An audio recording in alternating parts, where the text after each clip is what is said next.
del camino encontré muchas veces a Carlos, otras tantas lo dejé atrás y muchos regalos espirituales que fui recibiendo a lo largo del camino.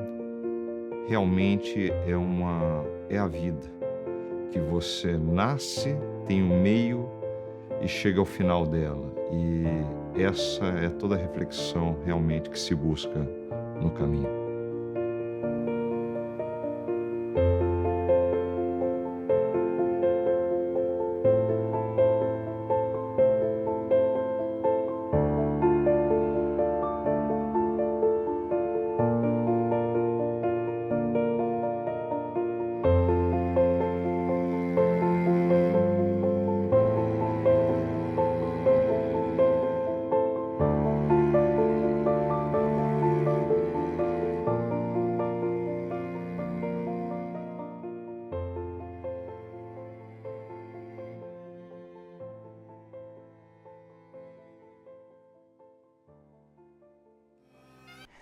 Pues buenos días desde Santiago de Compostela. Les doy la bienvenida a la primera jornada virtual de formación para el sudeste asiático organizada con el Instituto Cervantes de Manila y también con la Asesoría de Educación de la Embajada de España en Filipinas. Bienvenidos a esta jornada.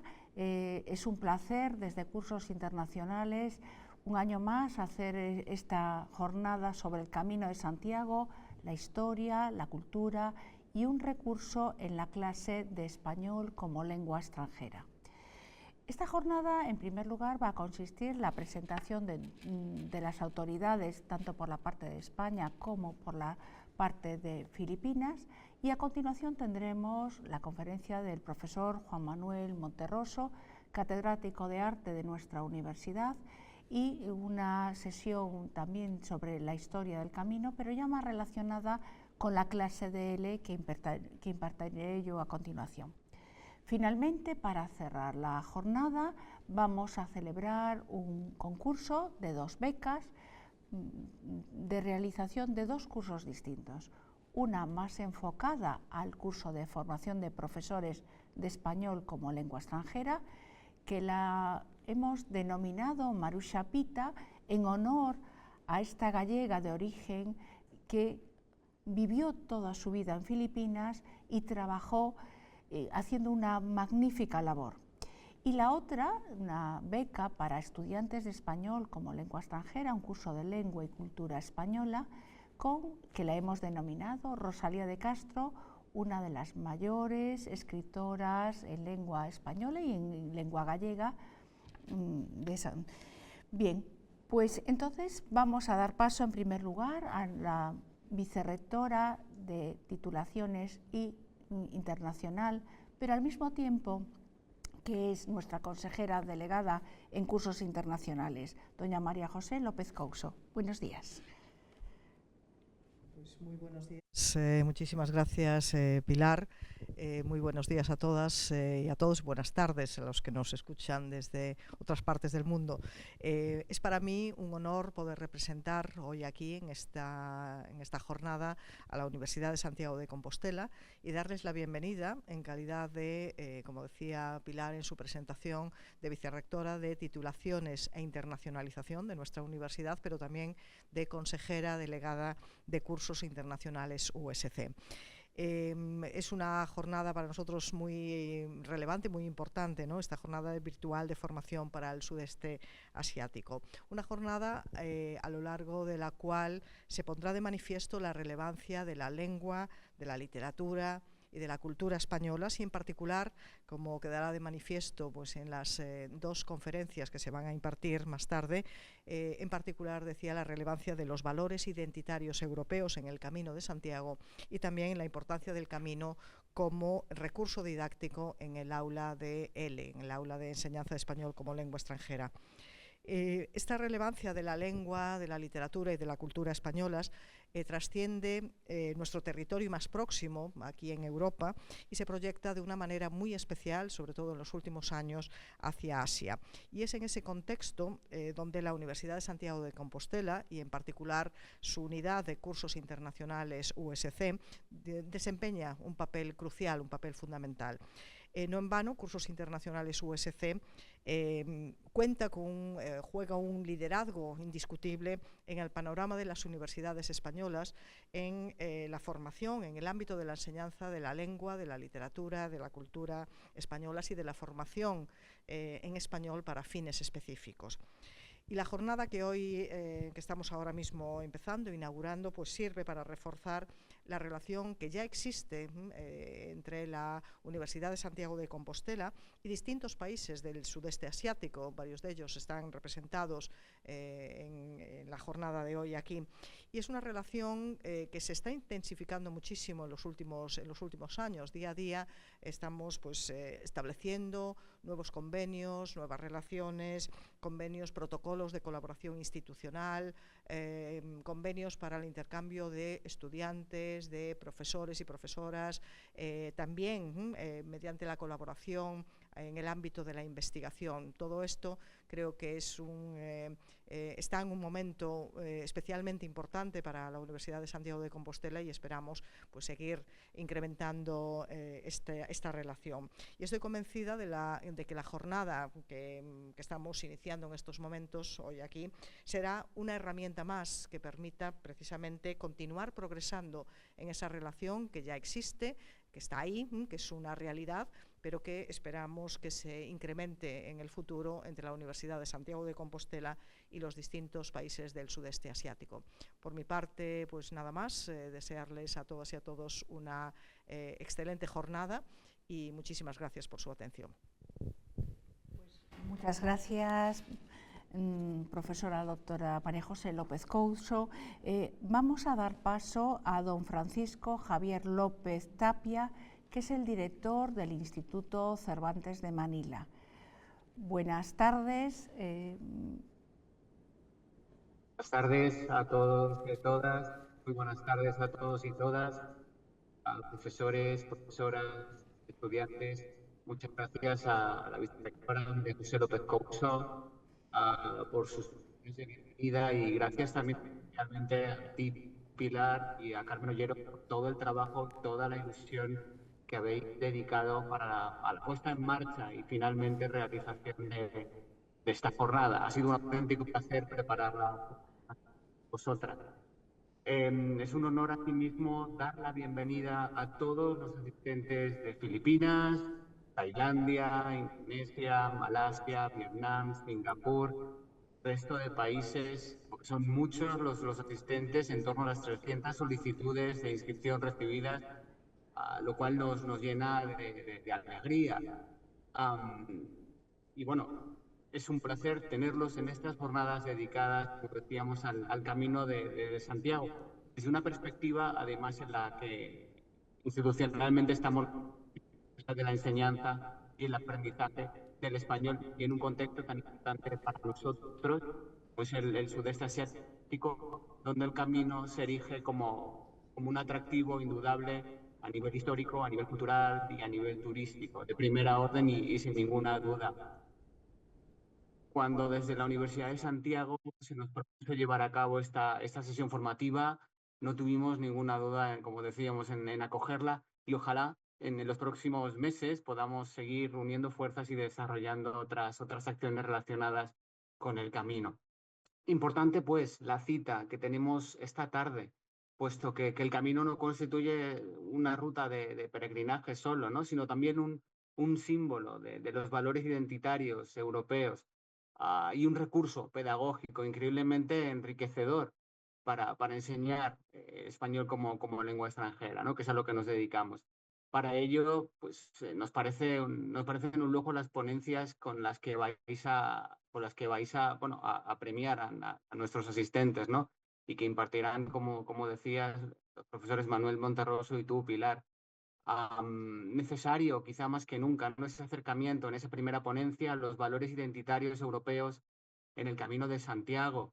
Efectivamente, el camino invita a reflexionar, ¿no? Eso, hemos visto además un vídeo inicial donde varias personas hacían hincapié y explicaban qué era para ellos, qué significaba el camino, ¿no? Y es que el camino también para nosotros pues está muy relacionado con conceptos eminentemente europeos como la solidaridad, el esfuerzo, la superación personal, la comunidad, ¿no? Y ¿por qué no? La búsqueda de un sentido más profundo a la vida, ¿no?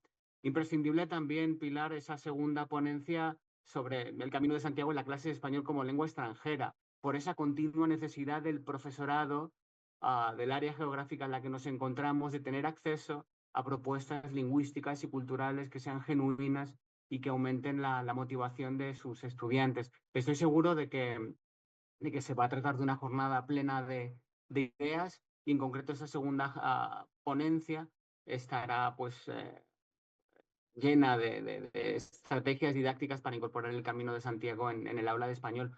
No quiero extenderme mucho más porque quiero ceder el protagonismo a los verdaderos protagonistas de la jornada, que sois vosotros, vosotras, los ponentes, y también a los asistentes, a los que animo a participar de forma activa en la sesión y que expresen todas las cuestiones que les puedan surgir cuando llegue el momento. Estas jornadas, de verdad, creemos desde el Instituto que representan una oportunidad única para aprender, compartir y reflexionar entre colegas. Y me despido agradeciendo mucho a los asistentes otra vez su presencia, su participación y deseo además mucha suerte para que puedan, les deseo mucha suerte para que puedan hacerse con esas jugosas becas para profesores y estudiantes que la Universidad de Santiago ofrecerá tan generosamente mediante un sorteo al final de la sesión a todos los asistentes.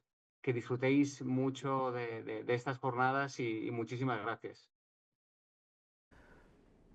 Bueno, pues muchísimas gracias al director del Cervantes por esas bonitas palabras y la verdad es que sí, tenemos más de 315 en estos momentos matriculados en esta sesión. Es todo un éxito por el número de países que están participando, no solo de profesores de las mejores universidades del sudeste asiático, sino también de los alumnos. Bien, pues ahora tengo el placer de dar paso a doña Beatriz Jimeno Hortas, que es la asesora de educación de la Embajada de España en Filipinas. Buenas tardes, Beatriz. Muchas gracias por estar ahí. Bueno, buenos días a vosotros. Buenas tardes también y buenas noches. Muchas gracias por tu presentación, Pilar. Pues yo voy a reiterar lo que ha dicho Paco, que es una alegría y es un privilegio estar hoy aquí y agradeceros mucho a la Universidad de Santiago de Compostela y a la Xunta de Galicia la organización de esta jornada cultural, bueno, que refleja vuestro compromiso con la difusión de la lengua y la cultura españolas en esta zona tan remota para España, ¿no? Y tan querida que es la zona de Asia-Pacífico. Desde nuestro ministerio, el Ministerio de Educación, Formación Profesional y Deportes y, por supuesto, desde el Instituto Cervantes, pues todos tenemos el mismo propósito de fortalecer la enseñanza y la presencia de todo lo que es español en el mundo, ¿no? Para ello, pues contamos con una red de muchos profesionales. Puedo deciros que hay 20 consejerías de educación, hay 79 asesores como yo, mis colegas trabajando, más de 10.000 profesores que atienden a más de 130.000 alumnos en todo el mundo, ¿no? Y estas cifras me gusta resaltarlas porque a menudo son desconocidas, pero son muy importantes. En estos momentos tenemos aquí también a mi compañero, el asesor técnico de Tailandia, Jordi Marín, y no solo de Tailandia, también se encarga de Vietnam, Singapur y Malasia. Y también quiero saludar a nuestra consejera de Educación, Rosa Prieto, que se ha conectado desde Australia. No quería perderse esta jornada tan especial. También, por supuesto, gracias a todos. Veo muchos nombres familiares, muchas caras conocidas, así que de verdad os agradezco la respuesta a esta iniciativa. También Pilar lo ha comentado, pero yo quiero resaltar la emoción que tenemos en Filipinas por esta beca que habéis dado, que habéis nombrado con el nombre de Marusa Pita Lizarrague, ¿no? Precisamente por su origen gallego. Entiendo que estáis muy cercana a ella y quiero resaltar su labor aquí en Filipinas. Ella vino en el año 59 y dedicó toda su vida no solo a la enseñanza del español y de las matemáticas, sino al servicio de los más desfavorecidos. Su legado es inmenso y de hecho ella recibió la Medalla de Galicia en el 2004 y el Premio Teresa de Calcuta en el 2011. Así que muchas gracias por ese detalle que habéis tenido con ella. Como he dicho al principio, nuestro objetivo es el de difundir la lengua y la cultura españolas, y esto enlaza perfectamente con esta jornada cultural, porque el Camino de Santiago, como ha dicho Paco, no solo es una ruta, es también un símbolo de historia, de diversidad y de encuentro. Y desde hace más de 1000 años ha sido un punto de unión de culturas, un espacio de aprendizaje y también de transformación personal. Caminarlo es recorrer siglos de historia, de arte y de espiritualidad. Y es una experiencia que, como habéis dicho y se ha dicho en el vídeo al principio, es una experiencia que va mucho más allá de lo físico, ¿no? Hace unos meses yo misma tuve que preparar una presentación sobre el camino y la verdad es que me enganchó profundamente. Tengo que decir que es algo que engancha y no tiene fin. Y por tanto estoy muy contenta y me siento muy privilegiada de poder aprender más de la mano de la Universidad de Santiago de Compostela, y estoy segura de que esta presentación va a inspirar a muchos de los que estamos aquí a viajar a España y a ser peregrinos y a vivir esa experiencia en primera persona. Así que ojalá nos encontremos algún día haciendo el camino. Muchas gracias a todos y buen camino. Pues muchísimas gracias, Beatriz, por tus palabras, y también quiero agradecer que Rosa Prieto como Marín estén ahí presentes en esta jornada. No podemos conectarnos con ellos por el tiempo que tenemos establecido, pero les mandamos un cariñoso saludo. Bien, pues yo creo que para finalizar un poco esta parte que dedicamos de los saludos de las instituciones, vamos a cerrar con don Ildefonso de la Campa, que es el director del Xacobeo, es el representante de la Xunta, que nos va a dar unas palabras, ¿de acuerdo? Gracias, Pilar. Pues muy buenos días a todos desde Santiago de Compostela, Galicia, España, y buenas tardes a todos nuestros amigos que están presentes en este encuentro desde el sudeste asiático. Transmitiros también un saludo cariñoso y muy cercano del presidente de la Xunta de Galicia, del Gobierno de Galicia, Alfonso Rueda. Bueno, el Camino de Santiago es el primer itinerario cultural europeo. Además de ser patrimonio de la humanidad, es un camino que ha vertebrado a Europa en los últimos 1200 años, atraviesa 28 países europeos en una red de más de 80.000 kilómetros. Nosotros en Galicia tenemos el orgullo de ser la zona final, la meta de este Camino de Santiago, entre otras cosas porque el camino comienza en el norte de Europa, en el este y en el sur de Europa y en parte también de algún país asiático, pero finaliza en esta zona que era el Finisterre, era el fin de la tierra, no había nada más allá una vez que pasáramos de las costas de Galicia. A través de este Camino de Santiago y a través de 1200 años de historia hemos conformado lo que somos como europeos, y hoy el camino además está totalmente alineado con la nueva visión europea, una visión democrática, universalista, abierta al conocimiento y también indudablemente con una vocación de cooperación con el resto de los países de este planeta en el que todos habitamos.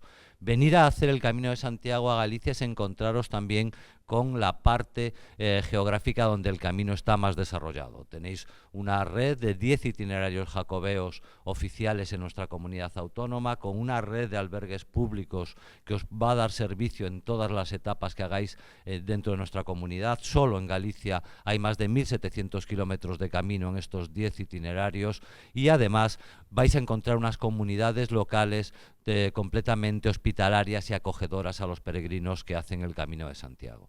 El Camino de Santiago es una vía de conocimiento y una vía sobre todo de intercambio de conocimiento entre pueblos y personas, pero además es también una experiencia a nivel personal, a nivel vital, a nivel espiritual y a nivel intelectual que no os deberíais de perder. Porque el camino lo hacemos entre todos. El camino no está preparado, sino que el camino son una suma de experiencias personales que os invitamos a conocer. Y sobre todo a nuestros amigos del sudeste asiático, porque la importancia y la relación del Camino de Santiago con otros caminos de peregrinación en Asia es importante. De hecho, compartimos historias de 1200 años de peregrinación en diversos países asiáticos y en países europeos que atraviesa el Camino de Santiago. Por lo tanto, aquí tenéis un camino que hacer, un camino para reflexionar, un camino para conocer y un camino para aportar también lo que sois y enriquecernos a todos a través de vuestras experiencias. Por lo tanto, aquí os esperamos para hacer el camino y, como siempre, buen camino a todos. Muchísimas gracias. Bueno, pues muchísimas gracias al director del Xacobeo, representante de la Xunta de Galicia. con estas palabras cerramos y vamos a dar paso a la sesión, a la primera conferencia, que la va a impartir el profesor Juan Manuel Monterroso, catedrático de arte de nuestra universidad, pero que tiene una larguísima trayectoria profesional. Entre ellos tendría que destacar que fue el director de la Cátedra del Camino, miles de publicaciones y perteneciente al grupo de investigación Jacobus. En un momentito nos conectamos, vamos a poner un pequeño vídeo y el profesor Juan Manuel Monterroso va a dar la primera conferencia. Muchas gracias.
Muy buenas tardes, muy buenas noches a todas y a todos y muy bienvenidos a esta primera jornada virtual de formación para el sudeste asiático. Tal como señalaba la directora de cursos internacionales, Pilar Taboada, soy Juan Manuel Monterroso Montero, profesor de Historia del Arte de la Universidad de Santiago de Compostela, y les voy a hablar sobre una idea en torno al Camino de Santiago que toca el concepto de Europa y toca aquellos elementos que de algún modo nos sirven de sentido de unión. Podríamos decir que el Camino de Santiago concentra en sí mismo un montón de factores que realmente han hecho que la realidad del mundo presente sea esto. Lo que están viendo en imagen es justamente la realidad de este presente. El Camino de Santiago se irradia no solo por la península ibérica, por España y Portugal, sino también por Francia, Italia, Suiza, Alemania, Bélgica, Inglaterra, todos los países del este de Europa. Y podemos decir que vamos encontrando testimonios de la peregrinación, testimonios de la devoción a Santiago de Galicia en todos los lugares del mundo, en América, en Asia y en África, lo cual nos habla evidentemente de un fenómeno que podemos calificar de universal. La historia, por otra parte, nos ha permitido algo muy importante. La historia nos permite proyectar el futuro a partir del presente, pero siempre trabajando con la masa o con la argamasa de lo que sería el pasado. Y de algún modo es lo que vamos a proponer hoy hacer aquí.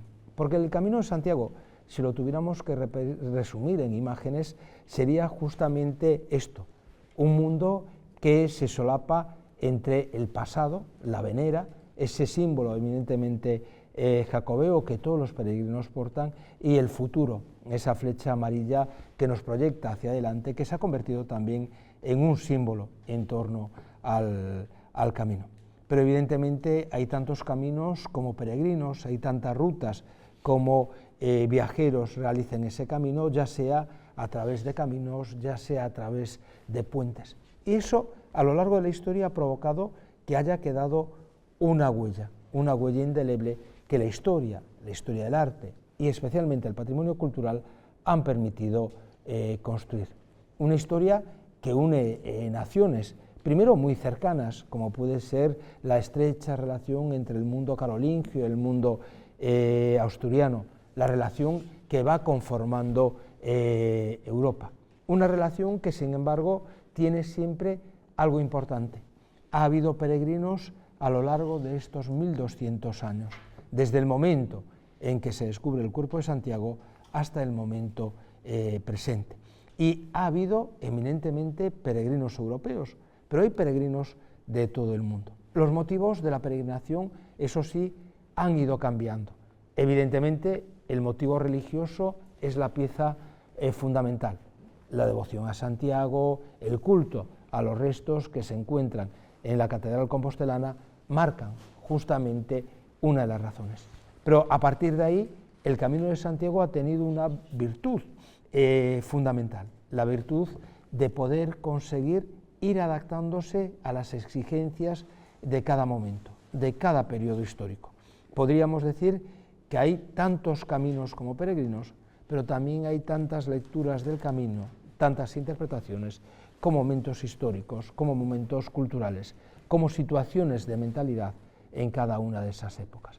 Eso es lo que vamos a empezar a hacer hoy, es justamente empezar desde el origen del camino para entender cómo funciona, para llegar finalmente a la meta, que es Santiago, pero sobre todo esa meta que es justamente Europa. El Camino de Santiago se apoya, como decíamos, en una figura fundamental, la figura de Santiago Apóstol. Pero Santiago es en sí mismo una figura poliédrica, una figura extraordinariamente compleja. Discípulo predilecto de Jesús, es el primer mártir que muere por la palabra de Jesús y se convierte al mismo tiempo, como estaba diciendo, en un elemento fundamental de la devoción. La historia realmente no comienza cuando Santiago llega con su cuerpo aquí, sino que la historia comienza a la altura del siglo IX, en el momento en que el obispo Teodomiro descubre las reliquias, los restos del apóstol en las tierras gallegas. Ese descubrimiento va a generar toda una dinámica que va a coincidir con un momento histórico fundamental, el momento del proceso de conquista árabe del territorio español y el proceso de recuperación de ese territorio peninsular por las diferentes monarquías que vayan a suceder a lo largo del tiempo. Coincidiendo además con otra idea muy importante, al mismo tiempo que se descubre el cuerpo de Santiago en el occidente peninsular, en el occidente europeo, también se crea de nuevo, se recupera la idea del imperio romano, la idea de Carlomagno. Y eso es justamente lo que nos va a interesar en primer lugar. ¿Por qué? Porque podemos transitar perfectamente de este lugar, justamente la ciudad de Santiago, ahí ven marcados los dos hitos que serían fundamentales. Por un lado, la catedral compostelana, el lugar donde se encuentra el sepulcro; por otro lado, el lugar donde Payo, un eremita, tiene su eremitorio y desde el cual puede descubrir las luminarias que marcan la presencia de ese cuerpo. Hoy en día ha cambiado radicalmente. Lo que están viendo aquí es la iglesia de San Félix de Solovia, la iglesia románica que marca justamente el lugar de ese eremitorio. Pero también hay algo que es muy, muy importante, una impronta histórica. Podríamos decir que el Camino de Santiago viene a resolver una coyuntura geopolítica en el momento en que aparece. A la altura del siglo X, la situación de las vías de comunicación entre el norte y el sur de la península ibérica, entre ese mundo árabe, ese mundo musulmán y el mundo cristiano, eran las que están viendo ahí. Es muy significativo porque nos permite entender una idea de frontera que hoy en día se ha constituido como justamente antagónica, las fronteras permeables, fronteras que permiten el tránsito de productos, el tránsito de ideas y especialmente la circulación de personas. Fijémonos concretamente en varios puntos: León, Burgos, Logroño, puntos que van a ser recuperados progresivamente dentro de ese proceso de conquista y reconquista que hay de la península ibérica. Y comparémoslo justamente con la trayectoria del Camino de Santiago francés. Aquí lo están viendo con sus dos entradas a la altura de Jaca, a la altura de Pamplona, la unificación justamente en Puente la Reina, y a partir de ahí toda esa trayectoria a lo largo justamente del norte peninsular. Y observaremos que el Camino de Santiago pasa exactamente por Burgos, por Fromista, por León, para llegar finalmente a Santiago. Lo más interesante, sin embargo, de esto no solo es constatar que haya una conexión entre las rutas que circulan del sur al norte y viceversa, sino que esa conexión también se hace del este al oeste de la península. Pero sobre todo es muy interesante constatar que esa misma idea era la que existía en las vías romanas. Lo que están viendo en este segundo plano es justamente el trazado de esas vías romanas. Realmente el camino lo que hace es recuperar la idea de aquello que vertebraba y le daba sentido al Imperio Romano, que eran sus calzadas, que eran sus vías. Todos los romanos se podían sentir, independientemente del lugar donde residieran, como parte de ese imperio, se sentían parte de Roma. Pues bien, lo que va a hacer el Camino de Santiago es recuperar esa idea y hacerla trascender justamente a Europa como elemento fundamental. Fijémonos que esto es una cuestión fundamentalmente de mentalidad. El Camino de Santiago no es únicamente un camino que esté pensado para llegar desde el punto del que sale el peregrino o la peregrina para llegar justamente a Santiago, sino que es una ruta a través de la cual los peregrinos pueden ir contemplando, viendo diferentes reliquias. El Camino de Santiago, desde ese punto de vista, cuando surge, da una solución a un problema de mentalidad. Se había superado el año 1000, se había superado, por lo tanto, ese sentido del terror al fin de los días, el terror milenarista. Al mismo tiempo, se va a acuñar un nuevo sentido de la religiosidad, no apoyado en el miedo, no apoyado en el terror, sino apoyado más bien en la humanidad, en la creencia de la posibilidad de una redención. Ahí hay una sociedad que se apoya en dos elementos fundamentales: el respeto al Señor, estamos en la Edad Media, en una sociedad feudal, y en segundo lugar, el culto a los muertos. De hecho, ese recorrido revisando reliquias, en el fondo, responde a esa mentalidad de ese culto a los muertos, en donde los santos actúan justamente como intercesores. Fijémonos que la devoción a Santiago, con ese culto a las reliquias, nos muestra la solución del doble problema, que hay más adecuado que rendirle culto al Señor a través de uno de sus discípulos predilectos, Santiago, y al mismo tiempo a través de lo que serían sus restos mortales. El Camino de Santiago, como decía, no es unitario, y eso se puede percibir justamente cuando llegamos a León. En León hay un desvío que nos lleva a Oviedo. Aparentemente es un desvío que nos aleja justamente de nuestro destino a Santiago, pero sin embargo no es así, porque allí se encuentra otra reliquia, que es la reliquia del sudario de Cristo, la reliquia de donde se nos identificaría justamente la presencia del Señor. Es el equivalente a la sábana santa justamente de Milán. Al lado de eso, el Camino de Santiago nos apunta otro elemento. No solo está en el momento en que nacen los países que van a formar y que constituyen hoy Europa, sino que además van a encontrar un elemento de unión fundamental a través de la creación artística. Las diferentes declaraciones de protección del Camino de Santiago, de protección de las rutas de peregrinación, han incidido siempre en dos elementos. El Camino de Santiago se constituye y se organiza a través de grandes hitos monumentales, hitos como Nuestra Señora de Serós o, por ejemplo, San Juan de la Peña, hitos que nos llevan al mundo románico. Pero el mundo románico, el estilo románico, es el primer estilo que es común a toda Europa. Podríamos decir que es el primer estilo internacional que aparece en toda Europa, unificándonos a nivel de lenguaje. Es exactamente lo mismo que va a ocurrir con el gótico. Aquí veríamos, por ejemplo, el caso de Nájera, y nos encontraríamos justamente con la misma idea. Toda una serie de monumentos que nos cuentan historias, nos explican una serie de ideas que responden a un momento concreto, muchas veces hoy ya perdidas, ya olvidadas o simplemente de difícil reconocimiento, pero que en el fondo sustentan esa idea de una Europa que nace a partir del cristianismo, antes incluso de que hubiera una separación entre ambos. Basta ver estas imágenes para entender justamente esas ideas. Se trata de Biblias plásticas, Biblias en donde se representa justamente escenas del Antiguo Testamento y escenas del Nuevo, el Calvario, el descenso al Límano, la Santa Cena, etcétera, como elementos singulares.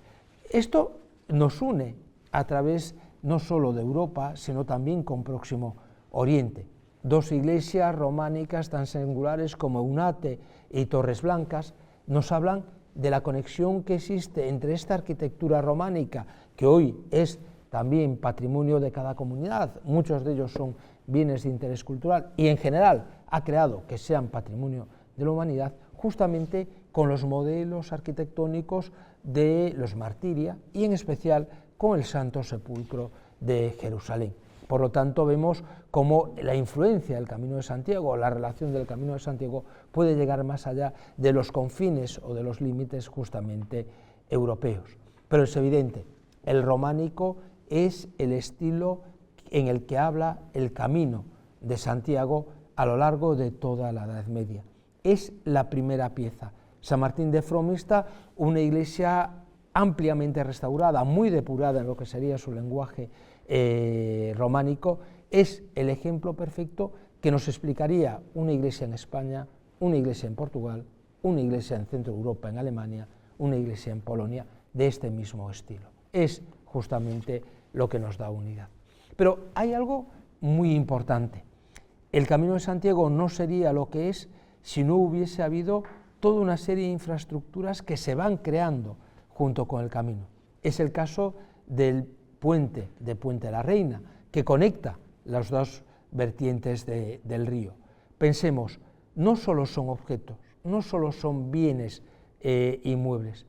Cada uno de estos bienes tiene una historia, tiene una tradición, algo que justifica su presencia, algo que veremos justamente ahora. En el caso de Puente de la Reina era la tradición de una virgen que aparecía justamente en el puente y que era lavada siempre por un pájaro que mojaba sus alas en el agua del río. Este, curiosamente, es el puente de Quiñones de León, un puente que también nos marca algo de conexión totalmente europea, nos conecta con el mundo y con las historias de las caballerías. Don Suero de Quiñones era un caballero que obligaba a todos los transeúntes que pasaban por este puente a rendirle pleitesía y reconocer la belleza de su amada. Nos encontramos ahora justamente en el relato que ha unificado culturalmente Europa, los relatos de los cantares de gestas, de las novelas de caballerías, de las cuales la mejor expresión, siendo una sátira, curiosamente, es el Quijote de Cervantes. Pero fijémonos, esa huella del mundo románico, del mundo gótico, está presente en el Camino de Santiago en otros estilos y en otros momentos. La Casa de los Botines, por ejemplo, en León, es una de las dos obras que se conservan dentro del Camino de Santiago del arquitecto catalán Antonio Gaudí. una mezcla de eclecticismo neogótico, de fantasía y al mismo tiempo justamente de modernismo, algo que volvemos a encontrar en el Palacio Arzobispal de Astorga. Son las dos únicas obras, como digo, que realiza Antonio Gaudí fuera de ese territorio catalán, justamente vinculado con el Camino de Santiago. Esos hitos urbanos marcan justamente las vías. Pensemos, Puente la Reina no es solo un puente para salvar un río, ese puente justifica la aparición de una ciudad. La calle central marca la vertebración, es decir, el Camino de Santiago genera la aparición de hitos, genera la aparición de ciudades. Ocurre lo mismo si nos trasladamos, por ejemplo, a Logroño, donde vuelve a aparecer justamente esa presentación, y no digamos si nos trasladamos a Santo Domingo de la Calzada. Permítame que pare un minuto en esta iglesia, porque ahí vamos a encontrar que tradición y monumentalidad se unen. Si ustedes entran en Santo Domingo de la Calzada, lo primero que les puede sorprender es esto, la presencia de un gallinero con dos gallinas vivas. No es una casualidad, hablan de una tradición, de un milagro. Los caminos se construyen con infraestructuras, se construyen con monumentos, pero también se construyen con historias, se construyen con relatos. Esta historia habla de un santo constructor de puentes, Santo Domingo de la Calzada, que en un momento dado realiza un milagro, o en su tierra se realiza un milagro. Una familia de peregrinos para en Santo Domingo de la Calzada, en otras tradiciones se dice que es en Tolosa, y el hijo es detenido por un engaño. Es condenado a muerte y en ese momento los padres siguen camino a Santiago. Al intentar regresar, pretenden recuperar el cuerpo de su hijo y el noble se niega a devolvérselo. Le dice que antes de devolverle el cuerpo de su hijo, que era un ladrón, cantaría la gallina que tenía sobre el plato que estaba asada. Esa gallina milagrosamente se levanta y canta. Lo más milagroso era justamente que el cuerpo del hijo ahorcado seguía vivo, porque como veían en la imagen anterior, Santiago lo había mantenido en vilo. Esa mezcla de tradiciones no tienen por qué ser necesariamente solo de corte religioso. Este capitel nos marca la conexión directa entre Francia y España, en donde nace ese germen europeísta. Nos encontramos con una batalla que es la batalla entre el gigante Ferragut y Roldán, concretamente en Roncesvalles. Roldán es uno de esos caballeros, es el protagonista del cantar de gesta de Roldán, que es el paralelo, en este caso, a nuestra literatura española con el cantar y el poema de Miocís. Pero lo interesante es eso, la tradición de Roldán se une justamente con la de Carlomagno. Carlomagno tiene un sueño, en ese sueño el apóstol Santiago lo invita a recuperar las tierras que están en manos de los infieles. Su objetivo es ni más ni menos que recuperar su sepulcro. Esto tiene una gran trascendencia, no solo por esa conexión entre el mundo carolingio y el mundo asturiano, sino sobre todo porque nos está situando en otra situación. Los caballeros españoles, los nobles españoles, no tenían que ir a Tierra Santa a hacer las cruzadas, estaban eximidos de ellos porque tenían esa misma idea de cruzada justamente en el territorio español. Pero si nosotros llegamos a Roncesvalles, nos encontramos con esto, el silo de Carlomagno, el lugar donde fallece Roldán, donde muere en una piedra y toca su olifante. Es, por lo tanto, un ejemplo claro de esa conexión. Pero si hubiera que buscar un elemento fundamental en donde todo el ideario europeo queda materializado, ese sería en el sustrato fundamental del camino, la idea de la hospitalidad. El peregrino simboliza justamente la figura de Cristo. Se apoya en un bordón como símbolo de la fe. Lleva simplemente un pequeño zurrón como símbolo de su pobreza. La hospitalidad implica dar acogida a ese peregrino, pero pensemos, la hospitalidad es cumplir las normas de misericordia. dar de comer al hambriento, dar de beber al sediento, dar cobijo a quien no lo tiene, darle atención médica, cuidados a aquel que los necesita. Nada mejor que la hospitalidad para hablar justamente de lo que sería concordia, de lo que sería armonía. Las dos piezas claves fundamentales dentro de todo el pensamiento que rige en estos momentos Europa.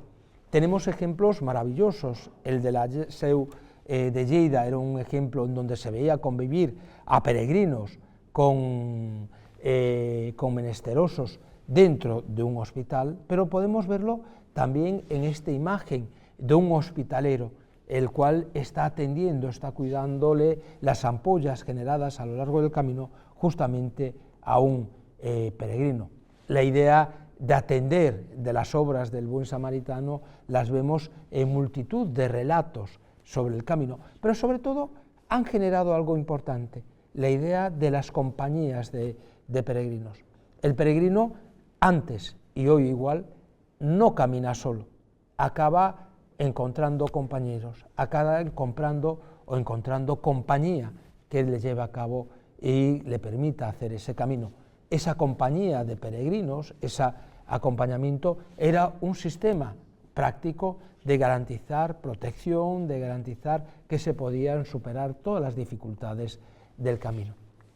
Pero no olvidemos algo, el camino tiene una meta, la meta es esta ciudad, Santiago de Compostela, una ciudad que ha crecido y se desarrolla en torno al sepulcro. El sepulcro es el centro simbólico, no físico, no geográfico de la misma. Una ciudad que se ha ido constituyendo a través de sus calles, de sus soportales, de casas de diferentes épocas. Si ustedes visitan Santiago de Compostela, tendrán la oportunidad de visitar una ciudad en donde, sin exageración, conviven el mundo del siglo XII, del siglo XIII, del XIV, del XV, del XVI, del XIX o del XX. Una ciudad que es medieval, que es renacentista, que es barroca, que es neoclásica, pero sobre todo que es una ciudad moderna, una ciudad absolutamente acogedora. En ella el centro, evidentemente, es la catedral, uno de los grandes ejemplos de lo que se conoce como arquitectura de la peregrinación. Esa arquitectura románica que, viniendo desde Francia, llega a asentarse plenamente con el mismo modelo, con la misma tipología en el noroeste peninsular. Una arquitectura donde, evidentemente, las reliquias de Santiago se convierten en el centro. Pero curiosamente, su gran obra, la obra maestra, es el Pórtico de la Gloria, el último punto donde los peregrinos recorrían interiormente otro camino distinto, que era el camino trazado en torno a la figura del sepulcro. En ese Pórtico de la Gloria, evidentemente, junto con Jesús Redentor, la figura protagonista es la de Santiago Sedente, Santiago Magister, y por supuesto la figura de la Mulier compostelana, esa figura de una alegoría de la propia ciudad. El Pórtico de la Gloria condensa en todo su espíritu lo que es realmente el Camino de Santiago, un proyecto medieval que se ha proyectado hacia el futuro actualmente. Esa visión del Pórtico de la Gloria nos lleva justamente a todo tipo de ofrendas, como podría ser el tradicional vuelo del incensario. Pero no me gustaría terminar pensando que el Camino de Santiago termina justamente en Santiago. El Camino de Santiago tenía otra razón de ser, que sigue siendo y estando presente hoy en día. Galicia se sitúa en el noroeste peninsular, en lo que se conocía como el Finisterrae, es decir, el Finisterre de las tierras conocidas, y eso es el punto final del camino. Es una etapa más, pero es una etapa que nos habla justamente de lo que es hoy en día Europa: luz, proyecto, futuro y sobre todo mirar mucho más allá de nuestras fronteras, mirar mucho más allá de la línea del horizonte que en este caso marca el Océano Atlántico. Muchísimas gracias.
Bueno, pues damos paso entonces a la segunda ponencia que se titula El Camino de Santiago, un viaje lingüístico y cultural en la clase de L.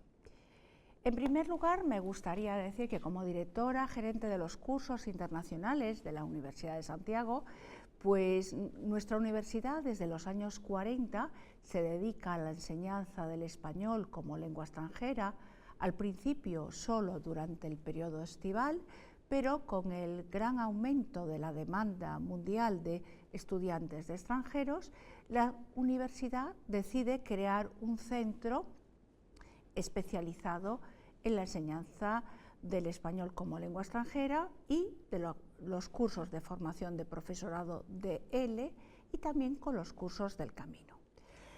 Vamos a dar paso ahora a lo que es la ponencia. En un mundo global y en constante movimiento, donde el multiculturalismo y el plurilingüismo se ha convertido en uno de los rasgos más característicos de la sociedad actual, nos encontramos que el papel de la educación cobra cada vez más un mayor protagonismo como un medio fundamental para que los individuos se desarrollen como seres sociales y que puedan convivir respetando las diferentes culturas, pero quizás lo más importante es aprender unos de los otros en el marco del respeto y de la aceptación del otro. En el ámbito de la enseñanza de las segundas lenguas o de las lenguas extranjeras, cada vez se contempla el concepto de competencia intercultural en el aula. Este concepto, que lo refleja ya el Marco Común Europeo de Referencia para las Lenguas del Consejo de Europa en el año 2001 y también en el caso del Instituto Cervantes, el PIC del 2006, con el caso del español. En el Marco Común Europeo de Referencia para las Lenguas se incide siempre en ese enfoque intercultural y de la competencia cultural. Se señala que el profesor de español como lengua extranjera debe de saber despertar a los estudiantes y a las destrezas de habilidad intercultural con el fin de comunicarse eficazmente en la lengua meta.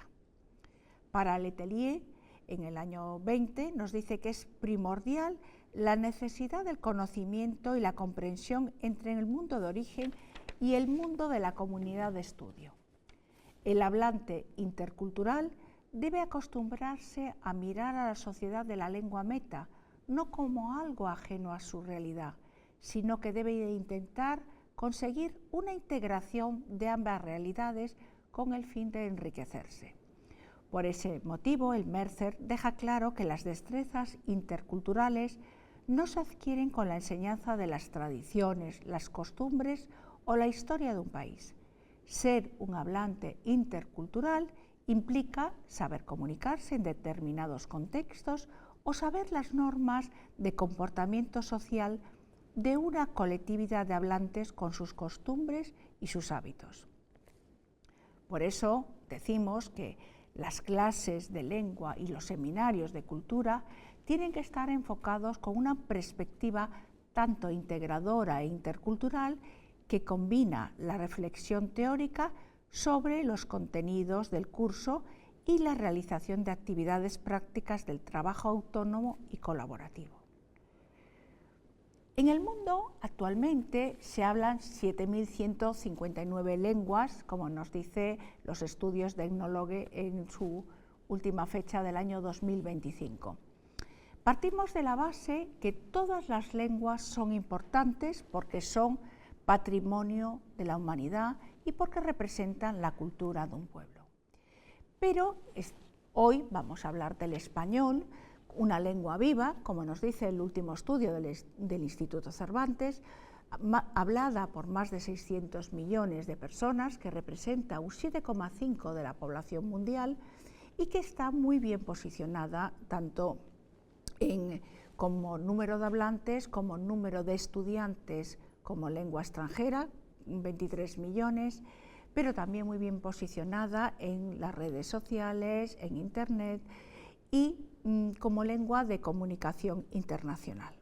¿Y cómo lo unimos esto con el Camino de Santiago?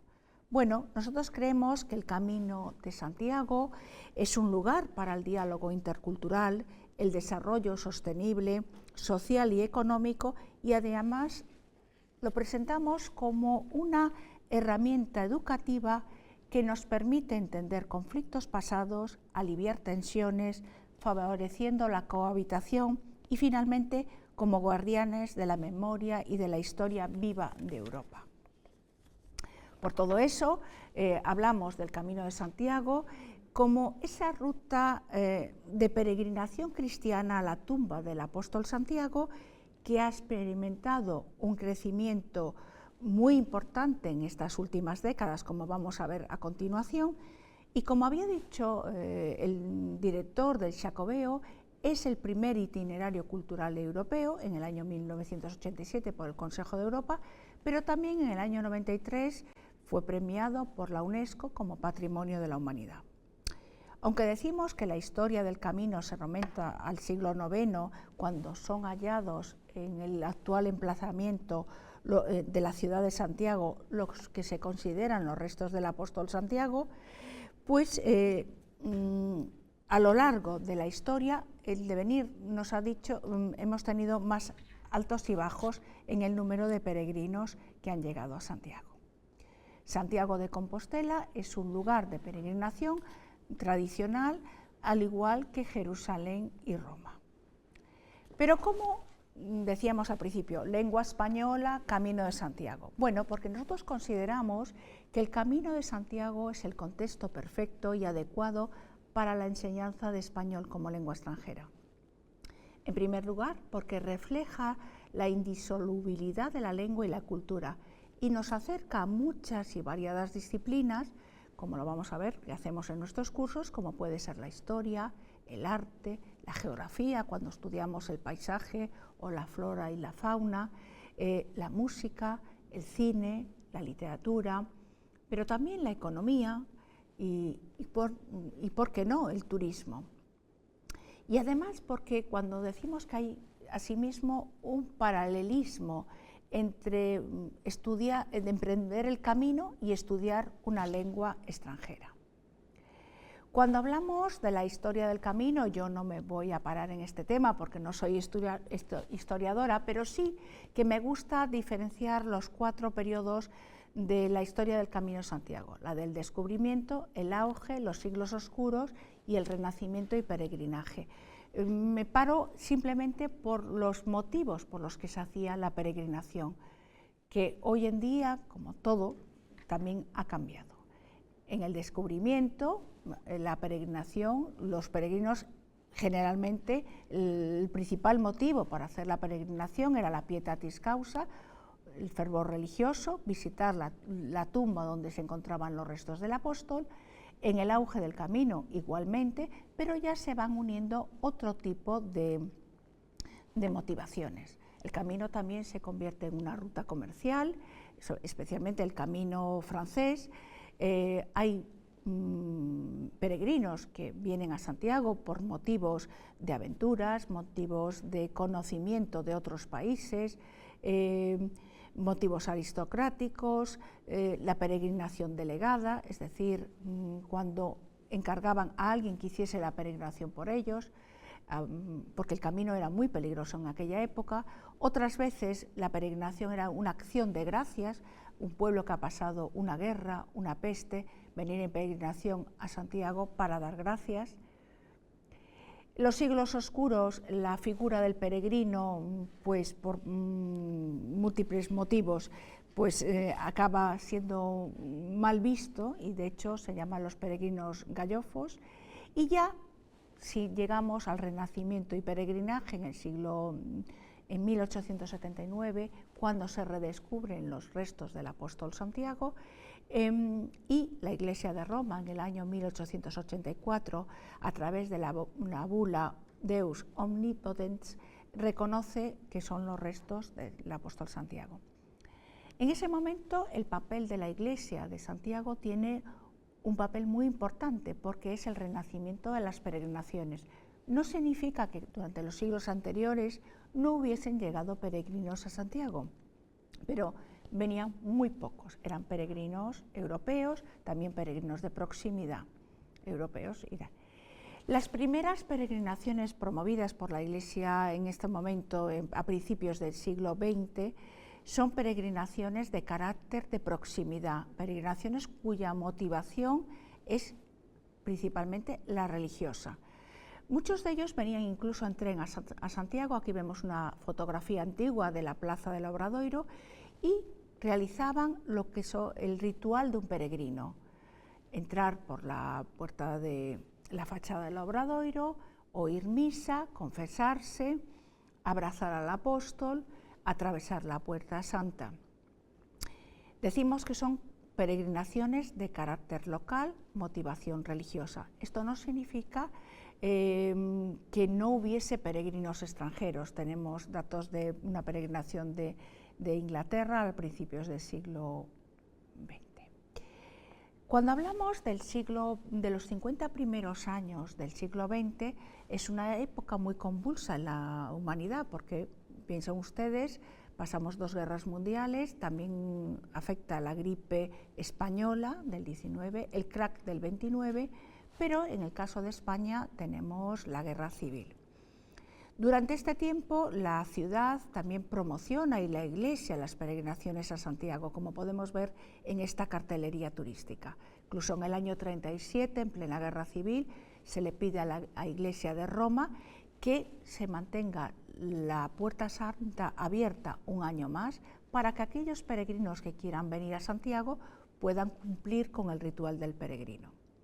En el último cartel, el de la mano derecha, en el año santo del 48, ya ha terminado la guerra, estamos en plena dictadura, y también las peregrinaciones a Santiago son especialmente de carácter nacional.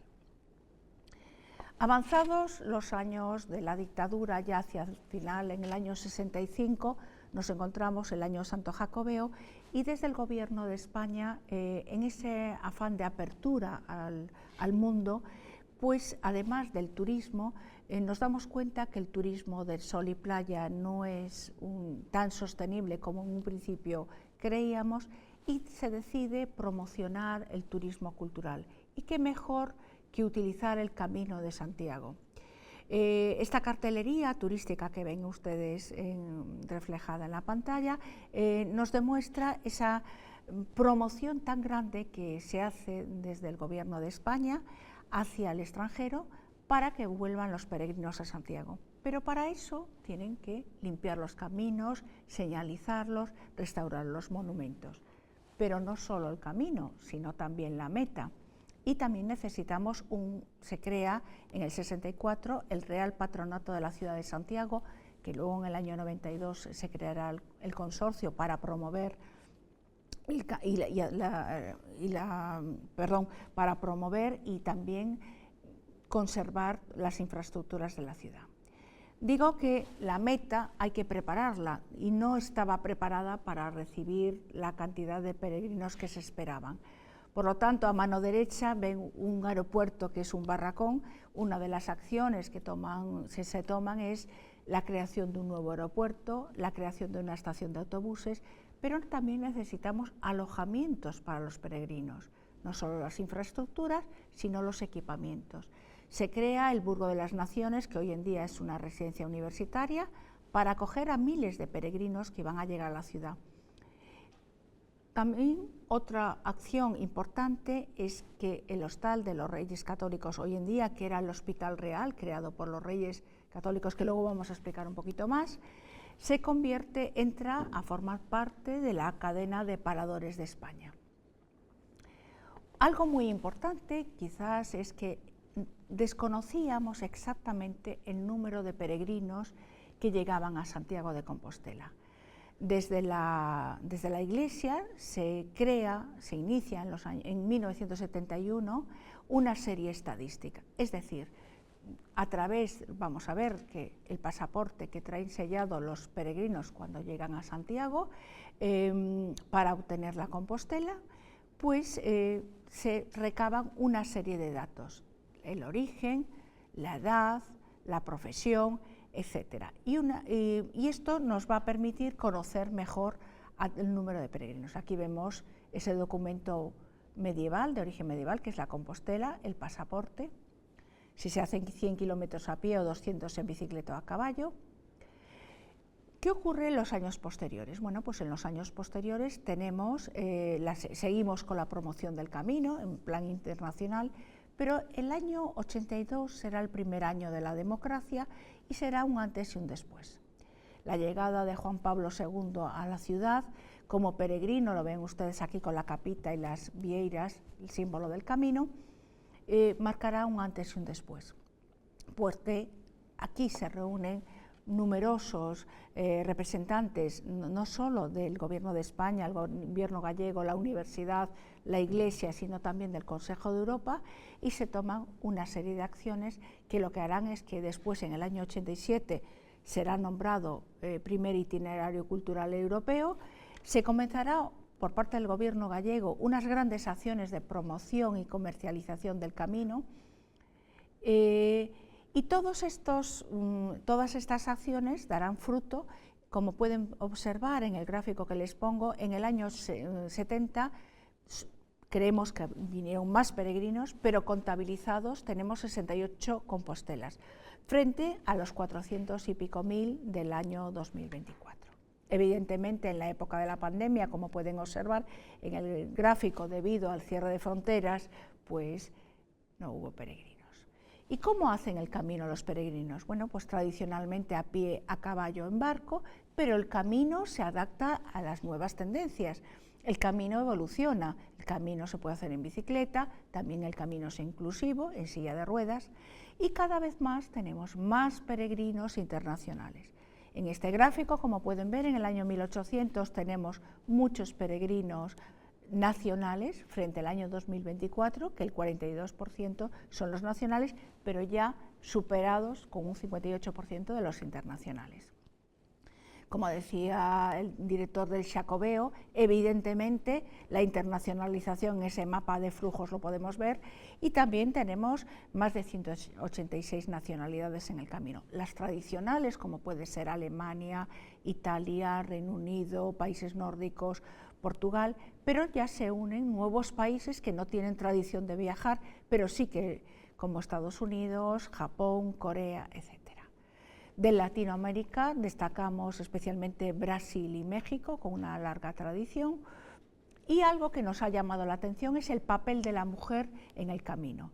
Si en el año 1800 era muy escaso, aunque siempre tenemos que decir, en el camino ha habido mujeres también que son reinas de la aristocracia, santas y demás, hoy en día hay más mujeres en el camino que hombres. Decíamos la conexión con otros caminos en Europa, por ejemplo San Olaf, la Vía Francígena, etc.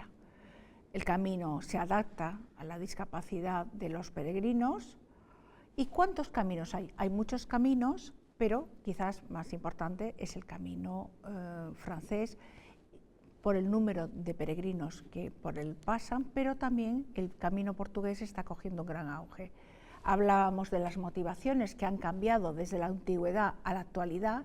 Hoy en día nosotros dividimos como en 4 bloques: el liminal, el paso de vida de transición de un periodo a otro, el compartir experiencias, la búsqueda de la autenticidad, pero también la movilidad lenta. La Iglesia en sus estadísticas nos dice el cambio también de las motivaciones desde el año 89, que vemos que hay más peregrinos que lo hacían en esa época por motivos religiosos, frente a otros peregrinos del año 2023-24, que ya la parte cultural también cobra un peso muy importante. Decimos que el éxito del camino se debe a una serie de acciones.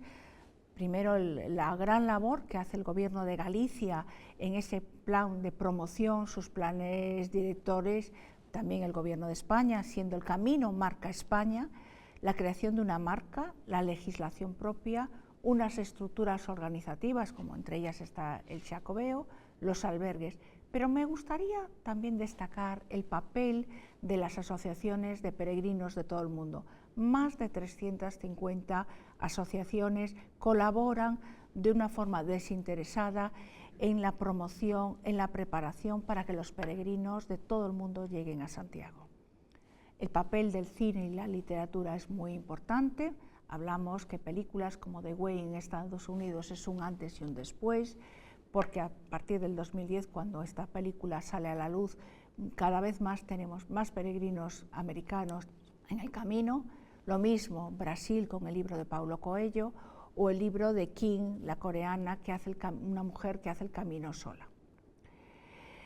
Decíamos que es importantísimo el papel de la política pública, especialmente esos planes directores, y ahí estamos nosotros, en el plan director del 2015-2021, cuando en el apartado Comunicación y Divulgación del Camino y de la Cultura Jacobea, la Universidad de Santiago se une creando la Cátedra del Camino, que muchos departamentos con sus grupos de investigación trabajen en el camino, y nosotros cursos internacionales pues ofrecemos cursos con el camino, de la mano, como siempre digo, de las instituciones. Trabajamos, yo creo que la gran innovación es el trabajo conjunto de las administraciones con la academia. Estos serían los cursos que nosotros ofrecemos, y desde el 2008, pues, en mi línea de investigación he trabajado en la motivación por los cursos y el camino, lo que nos ha dado pie, con estos datos tanto cuantitativos como cualitativos, a diseñar una oferta de los cursos, creo que cada vez más interesante y más adecuada a satisfacer las necesidades de cada alumno. Esto es una propuesta de modelo de medición que presentamos en varios congresos, y lo más importante es que en los cursos normales de lengua y cultura española se prima la competencia comunicativa. ¿Y por qué es tan importante unirlo al camino? Bueno, pues es importante porque además de primar la competencia comunicativa, lo hacemos en estos cursos haciendo un especial énfasis con la competencia cultural, es decir, con la sociocultural, la sociolingüística y la intercultural. Por eso decimos que el camino es una herramienta perfecta para un profesor de español, porque fomenta los valores de la interculturalidad, la aceptación del otro, la convivencia de las distintas culturas, y también, no menos importante, concienciar también a nuestros alumnos de la sostenibilidad del territorio. También nosotros lo utilizamos mucho en los cursos de formación de profesores. Y ahora vamos a entrar en la sesión práctica. Les voy a explicar cómo nosotros utilizamos el camino como una herramienta pedagógica en el aula ADL. He cogido un curso normal, experiencial, de alumnos de 18 años, por ejemplo, de una semana en cursos internacionales y una semana de realización en el camino con un profesor a través de las aulas itinerantes. El camino también está muy presente hoy en día en los manuales de L, como les pongo aquí, que siguen las directrices del Mercer, del PIC, pero también editoriales muy conocidas le dedican un apartado importante a trabajar el camino en el aula. Nosotros utilizamos evidentemente estos materiales, pero también Cursos Internacionales tiene sus propios recursos elaborados por nuestros profesores y otros materiales publicados por Cursos Internacionales elaborados por profesores colaboradores. Hay muchos objetivos en este curso, que es adquirir competencias comunicativas, acercar a estudiantes a la lengua y a la cultura española desde un punto de vista multidisciplinar, integrar el estudio de la lengua y la cultura como la experiencia de recorrer el camino, fomentar la autonomía y la participación activa de los alumnos en clase y numerosos objetivos específicos. La metodología decimos que es un enfoque por tareas, el trabajo de las destrezas comunicativas, especialmente las orales, pero no podemos olvidarnos de la escrita, el trabajo participativo de los alumnos, el docente que actúe como un guía y como un moderador, trabajar actividades grupales pero también individuales y también trabajar actividades de simulación global, porque luego ellos en el camino se van a encontrar con otros peregrinos que su lengua de comunicación va a ser el español. La evaluación pues es mitad a mitad, el 50% del trabajo en clase con una nota final. Y vamos a poner un ejemplo cómo haríamos en una clase de español, por ejemplo, de A2. Hay unos tenemos máximo de alumnos, tenemos por clase 15, pero aquí yo he hecho un trabajo de 12 alumnos. Tenemos unos objetivos funcionales, gramaticales, léxicos, un tiempo, y esto sería el secuenciado de una semana. Yo me voy a parar simplemente en 2 actividades porque no nos da tiempo, y me voy a fijar en esta diapositiva, que es una tabla que estructura cómo va a ser una hora de clase. Nuestras clases duran 60 minutos. Primero hacemos un breve resumen de lo que es la historia del camino, un precalentamiento. En este caso voy a utilizar la gastronomía y les voy a explicar por qué. Porque voy a coger la concha de la vieira y alrededor de ella vamos a trabajar con una receta de cocina, una puesta en común, la gramática y la autoevaluación. Comenzamos con un vídeo de gastronomía, que les dejo aquí los links por si ustedes lo quieren utilizar. Y me gusta empezar con la bonita tradición de la hospitalidad, que es lo que representa el camino, y que en 1486 los reyes católicos, cuando llegan a Santiago en busca de un milagro, la conquista de Granada, se encuentran que muchos peregrinos enfermos o moribundos se encontraban tirados por las calles porque el hospital había ardido, un pequeño hospital que había en la ciudad. Entonces ellos prometen que si conquistan Granada van a construir un hospital para peregrinos. Este hospital se construye en el año 1509 con el arquitecto Enrique Egas y fue hospital durante muchos años hasta casi 1950. Hoy en día es un hotel de lujo perteneciente a la cadena de paradores de España, pero conserva la bonita tradición de ofrecer viandas gratuitas a los 10 primeros peregrinos que llegan a Santiago. Y esto me va a dar pie para hacer el ejercicio del español y el camino, y gastronomía. Vamos a trabajar el camino inglés, la gastronomía del camino inglés. Les he puesto ahí la vieira. ¿Y por qué? Porque bueno, empezamos primero porque el horario de comidas en España, muy diferente a muchos países. Podemos trabajar aquí, como ves en el desayuno, más dulce, menos salado, diferente a otros países, el vocabulario, los horarios, la comida igualmente, como pueden ver, y la cena, que suele ser también tarde, más frugal, a diferencia de otros países. Podemos trabajar, ya digo, aquí especialmente el vocabulario y las costumbres. Les he puesto aquí la vieira porque es el símbolo del peregrino. Desde los primeros, en esta línea del tiempo que les pongo, desde 1110 hasta la actualidad, ha tenido un diferente protagonismo. Primero como símbolo de los peregrinos que cuando regresaban a su país de origen la llevaban como un recuerdo, para decir que habían hecho el camino. Aparece también en el Códice Calistino. La Iglesia lo toma como algo representativo, de hecho lo vemos como un emblema principal del Cabildo para señalizar sus propiedades. En el año 1980 ya se toma como un símbolo y representación de los organismos, en el caso de Galicia. Y también a partir de la década de los 90, pues es el símbolo del camino para la señalética del camino, como les indicamos aquí. La vieira, las líneas significan los caminos y las esquinas es ya el lugar cuando llegue la meta, Santiago de Compostela. En el ejercicio de las recetas de cocina con la gastronomía, decíamos que cogíamos el camino inglés. Siempre hacemos el ejercicio en el aula cuando trabajamos la gramática, pero la parte práctica, por ejemplo, lo hacemos en el Centro Superior de Hostelería de Galicia, donde le dan una clase de gastronomía, y en este caso es cómo preparamos una vieira al horno. Trabajamos las medidas, 1 litro, medio litro de aceite, una cucharadita de pimentón, una pizca de sal, medidas. Trabajamos el vocabulario, los utensilios, la tabla para cortar la cebolla o la picadora eléctrica, los distintos cuchillos, las cucharas de medir, una fuente de horno, una fuente para presentación.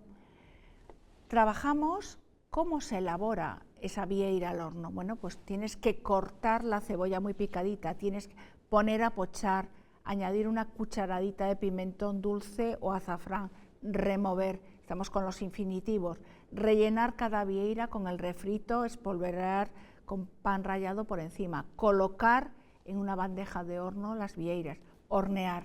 Esto nos da cómo utilizamos la gramática, es decir, vamos a trabajar el imperativo y otras formas. El imperativo, el tener que, más infinitivo, por ejemplo, empezamos con el imperativo, corta la cebolla, tener que más infinitivo, tienes que pochar en una sartén con aceite de oliva la cebolla con un poquito de sal. El presente con la segunda persona, añades una cucharadita de pimentón. Presente primera persona plural, colocamos en una bandeja de horno. El se impersonal, se rellenan las vieiras. Cada alumno también lo puede hacer con su receta de su país, esto les encanta hacerlo. Y vamos a hacer una puesta en común y una corrección. Esto, volvemos a la tabla inicial de cómo estructuraríamos la clase, que es muy importante, que al final la autoevaluación, el feedback, el final de la clase, el corregir, el contestar las dudas y preguntas a los alumnos. Ya para finalizar, ya digo que la vieira nos ha servido para explicar la señalización del camino, nos ha servido para trabajar la parte gramatical con la receta de cocina, pero también tenemos que introducir un poco de la cultura, ¿no? Y qué mejor que la leyenda. A los alumnos les gusta mucho trabajar con las leyendas, contar las leyendas típicas de su país. Pero para rematar esta sesión yo hablaría del Caballero de las Conchas. Tienen ustedes, luego les pasaré si quieren un vídeo de la historia del Caballero de las Conchas que lo pueden utilizar en clase. Decíamos desde un inicio, la concha representa al peregrino. Vemos esta tabla de Flandes que está en el Museo del Prado, donde se representa un peregrino en el sombrero con la concha de la vieira. Y contamos la historia de cómo el apóstol Santiago, la leyenda del apóstol Santiago, que se traslada en un barco hacia las costas de Galicia, y cuenta la leyenda que llegando ya en Galicia a la zona de Vigo, había un joven matrimonio que estaba celebrando sus esponsales. La idea es que uno de los juegos que se realizaban en esta boda era la bofarda, lanzar como una lanza, y a caballo los caballeros la cogían en el aire. El novio lanza esta lanza, valga la redundancia, y con tan mala suerte que se llega hacia el mar y él tiene que adentrarse en el mar. En esos momentos estaba pasando la barca del apóstol con sus discípulos y los restos del apóstol. El caballero desaparece y todos los asistentes a la boda creen que ha muerto, y al cabo de un ratito sale de las aguas cubierto de conchas de vieira el caballero y el caballo. Y es porque el apóstol Santiago ha hecho el milagro de resucitarlo. Bueno, esta es una historia muy bonita para contar y trabajar en el aula de español un poco como cierre. Ya para finalizar, dejo aquí este esquema de autoevaluación de la clase. Soy capaz de comprender, soy capaz de exponer y justificar, soy capaz de comprender y analizar, soy capaz de elaborar, soy capaz de utilizar palabras y expresiones, soy capaz de comprender entre el contraste de los tiempos, el presente y el pasado, y el imperativo que le hemos trabajado con la receta. Ya terminando esta ponencia, me gustaría decir y volver a recalcar la idea inicial cuando empezábamos, que decíamos que el camino es el contexto perfecto y adecuado para enseñar el español en el aula de español. Decíamos que, en primer lugar, porque refleja la indisolubilidad de la lengua y la cultura, nos acerca a muchas y variadas disciplinas, como decíamos que era la historia, la geografía, el arte, la música, el cine, el turismo, la economía, pero no menos importante porque existe un paralelismo muy claro entre emprender un camino y aprender una lengua extranjera como es el español. Y decimos que cuando emprendes el camino, al igual que cuando aprendes una lengua extranjera, nunca estás solo y cada cual lo hace a su ritmo. Bueno, pues les quiero agradecer su asistencia a estas dos ponencias. Hay preguntas, nos están diciendo que hay preguntas en el chat para...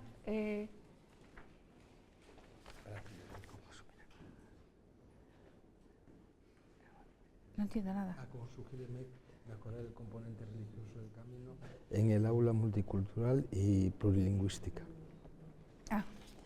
Hay una pregunta, ¿cómo sugiere manejar el componente religioso del camino en el aula multicultural y plurilingüística?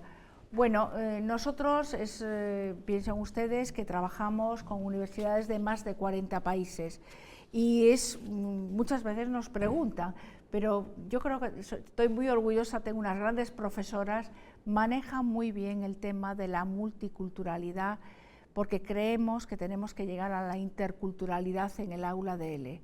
El camino es historia, entonces ante la historia pues explicarlo con naturalidad y de la forma más aséptica posible, quizás, ¿no? Eso es lo que tenemos que hacer, y respetando todas las culturas y todas las religiones, evidentemente. No hemos tenido nunca ningún problema, se lo aseguro. Bueno, nosotros cuando les mandemos el link, les vamos a mandar el link de cursos internacionales. Es una página de promoción, pero es una página también de gestión.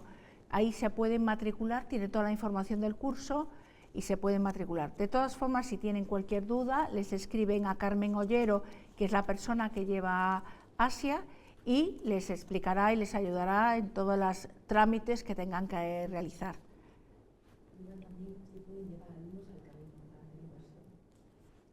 Sí, vamos a ver, nosotros, aparte de los cursos que figuran en la página web, nosotros hacemos muchísimos cursos a la carta. Entonces, cada universidad, cada colegio internacional, cada grupo, pues muchas veces nos pide un curso adaptado a sus necesidades. No hay problema, ustedes nos dicen lo que quieren hacer y nosotros lo diseñamos especialmente incluso con las materias que ustedes quieren estudiar. En eso no hay ningún problema. No sé si hay alguna pregunta más. ¿Cómo fue el camino durante la pandemia? Bueno, pues en primer lugar, cuando se cerraron las fronteras, evidentemente no había peregrinos en el camino, pero enseguida el gobierno de Galicia tomó muchas medidas para que el camino fuese seguro. Es más, cuando empezó la pandemia había gente haciendo el camino y no podíamos dejarlos en la estacada, digamos, no podíamos dejarlos solos, y sí que se les acogió y se les atendió.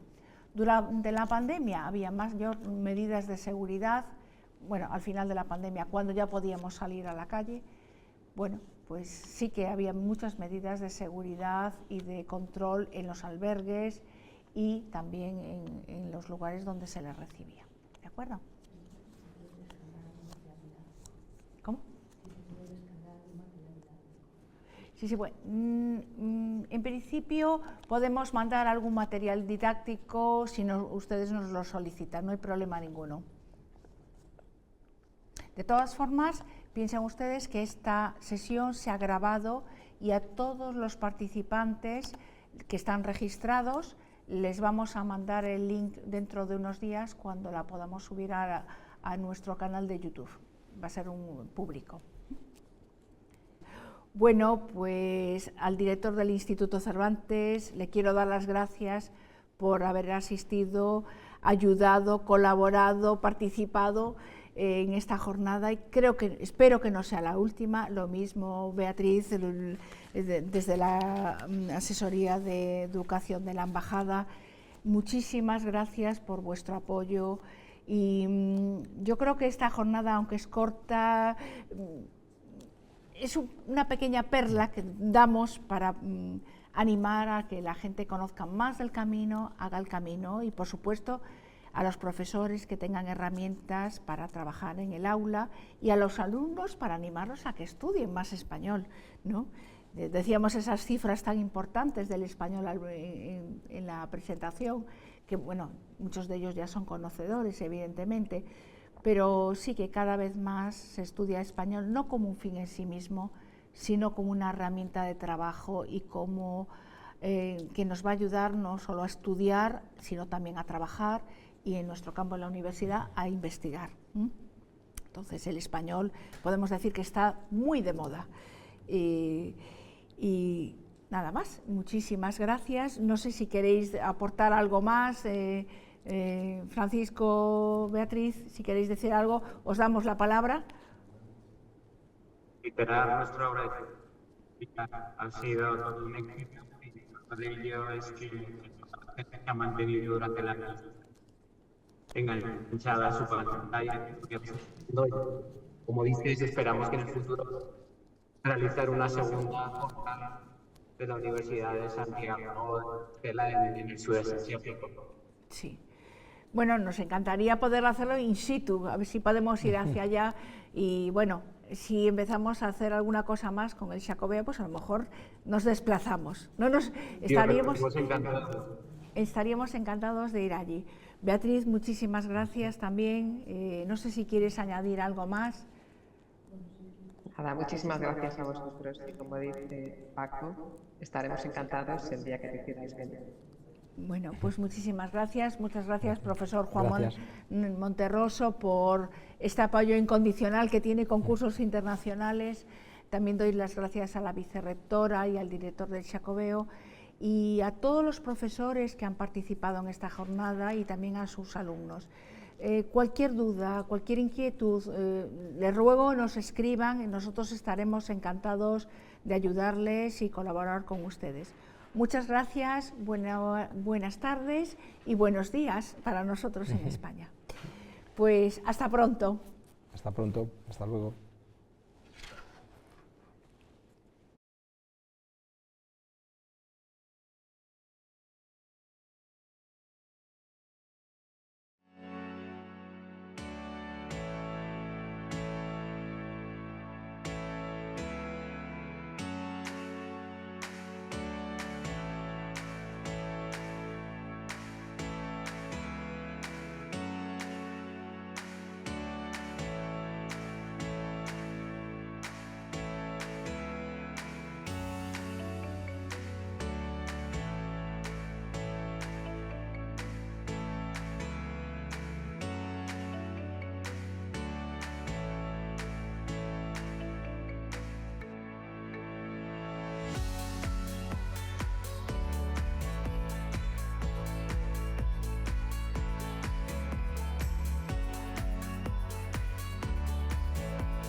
Je m'appelle Alain, je viens de Dole, en France.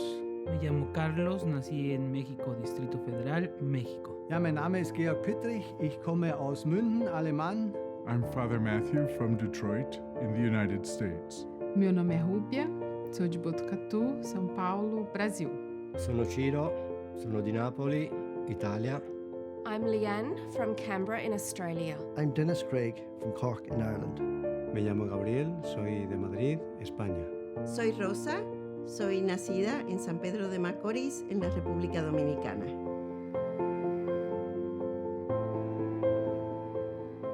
camino francés es muy variado por toda España, pero al llegar a Galicia me entra a mí, por lo menos, una sensación de que ya estoy llegando a Santiago.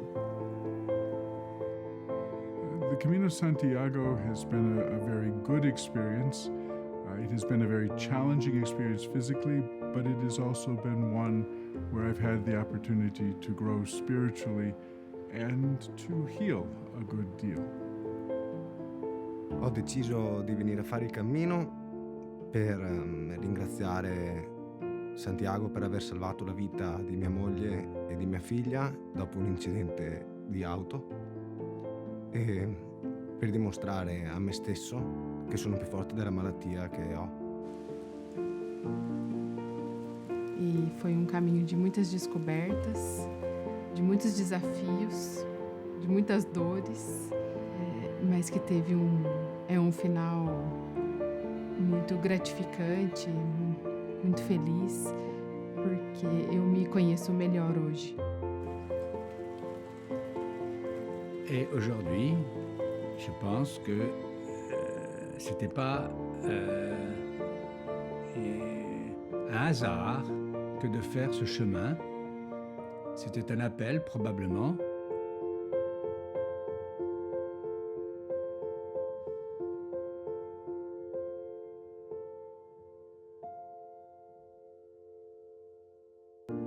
Te ves con frío, te ves pasándolas mal, pero luego la recompensa pues también te la lleva porque conoces amigos que yo creo que voy a tener para toda la vida. Ja, gehe gerne auf den Camino, weil ich all meine Sorgen und Nöte des Alltags hinter mir lassen kann und lasse dafür den Camino für mich sorgen. Er zeigt mir den richtigen Weg, gibt mir eine Unterkunft, gibt mir was zu trinken, sorgt für mich und ich kann einfach ich sein, ohne die Ängste und Nöte des Alltags. Todos os dias nós nos colocamos em teste para saber se somos capazes de cumprir a etapa do dia. So it's a spiritual journey as well as an emotional journey, but also a really cultural journey as well. Il mio cammino non è religioso né spirituale, però nel camminare si provano tante emozioni, tante cose inspiegabili. Non si può spiegare con le parole, ma con i fatti.